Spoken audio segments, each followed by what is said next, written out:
Hebreus 7.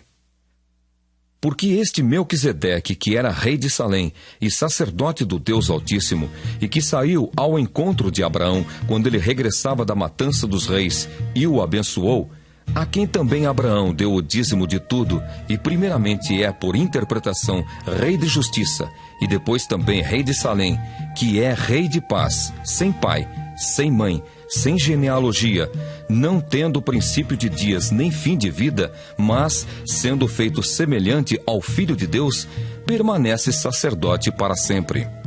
Considerai, pois, quão grande era este, a quem até o patriarca Abraão deu os dízimos dos despojos. E os que dentre os filhos de Levi recebem o sacerdócio têm ordem, segundo a lei, de tomar o dízimo do povo, isto é, de seus irmãos, ainda que tenham descendido de Abraão. Mas aquele cuja genealogia não é contada entre eles, tomou dízimos de Abraão e abençoou o que tinha as promessas.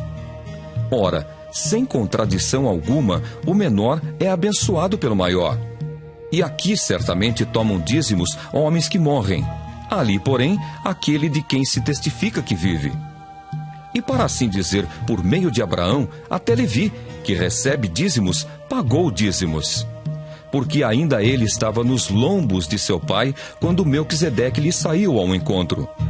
De sorte que, se a perfeição fosse pelo sacerdócio levítico, porque sob ele o povo recebeu a lei, que necessidade havia logo de que outro sacerdote se levantasse, segundo a ordem de Melquisedeque, e não fosse chamado segundo a ordem de Arão? Porque mudando-se o sacerdócio, necessariamente se faz também mudança da lei. Porque aquele de quem essas coisas se dizem, pertence a outra tribo, da qual ninguém serviu ao altar, visto ser manifesto que nosso Senhor procedeu de Judá, e concernente a essa tribo, nunca Moisés falou de sacerdócio. E muito mais manifesto é ainda, se a semelhança de Melquisedeque se levantar outro sacerdote, que não foi feito segundo a lei do mandamento carnal, mas segundo a virtude da vida incorruptível. Porque dele assim se testifica: Tu és sacerdote eternamente, segundo a ordem de Melquisedeque. Porque o precedente mandamento é abrogado por causa da sua fraqueza e inutilidade, pois a lei nenhuma coisa aperfeiçoou, e desta sorte é introduzida uma melhor esperança, pela qual chegamos a Deus. E visto como não é sem prestar juramento, porque certamente aqueles sem juramento foram feitos sacerdotes, mas este com juramento por aquele que lhe disse: Jurou o Senhor e não se arrependerá. Tu és sacerdote eternamente, segundo a ordem de Melquisedeque. De tanto melhor concerto, Jesus foi feito fiador.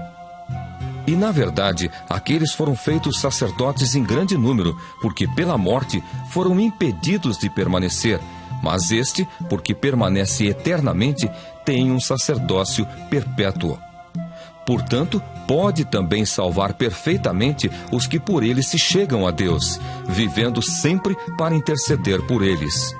Porque nos convinha tal sumo sacerdote, santo, inocente, imaculado, separado dos pecadores e feito mais sublime do que os céus, que não necessitasse, como sumos sacerdotes, de oferecer cada dia sacrifícios, primeiramente por seus próprios pecados e depois pelos do povo, porque isso fez ele uma vez, oferecendo-se a si mesmo. Porque a lei constitui sumos sacerdotes a homens fracos, mas a palavra do juramento, que veio depois da lei, constitui ao Filho perfeito para sempre.